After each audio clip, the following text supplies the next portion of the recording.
I think that if you start relaxing and feeling, oh, this is good, I'm good, that's when things will start.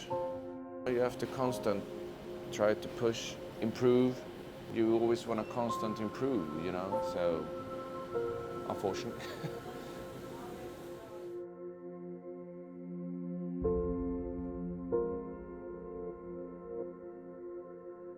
I always had the ambition that I wanted to open my own restaurant to see how far I could take it. We serve only a tasting menu in the Frantzén restaurant. So it's an art of eating multiple courses, you know. I say my trips to Japan has changed, or they have influenced me. If you're looking at tasting menus, originally where does it come from? It comes from Japan and the kaiseki kitchen. So if you study the kaiseki, I realized how they build up the menu. You know, looking back at it, I was pan frying using the Maillard effect too much because I liked the caramelization flavors, but it came too early in the menu. And I believe the menu is better now.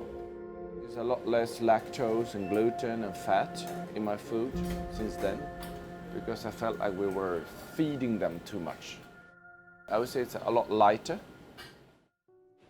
I'm based in the Nordic region, so it's my take on it, obviously.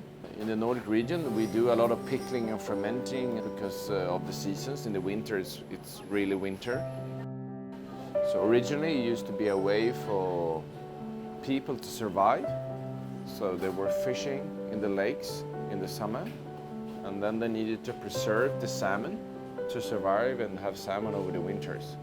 But of course, in a more refined way nowadays.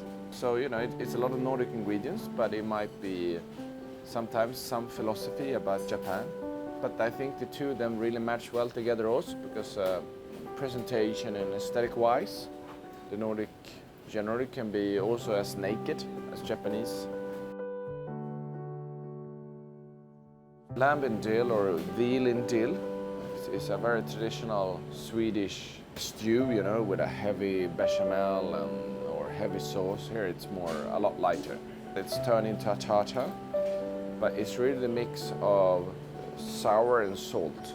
So in this sense, it's like a mayonnaise that's flavored with dill and with really, really strong vinegar called etika. So you remember the flavors. So it's really a play on classic Swedish dishes, but in a new way and served lighter. Well, we're discussing food every day, 7 days a week, you know, for different restaurants. And how do you achieve that? I mean, there's so many different ways. It's everything from cooking to nowadays it's also leadership, it's business side of things, it's a lot of staff, and that's our passion, that's what we do, that's our job. You set a standard and nowadays we've been working for such a long time together, so we help and push each other, you know. It's not only me in that sense, but it's us nowadays, you know.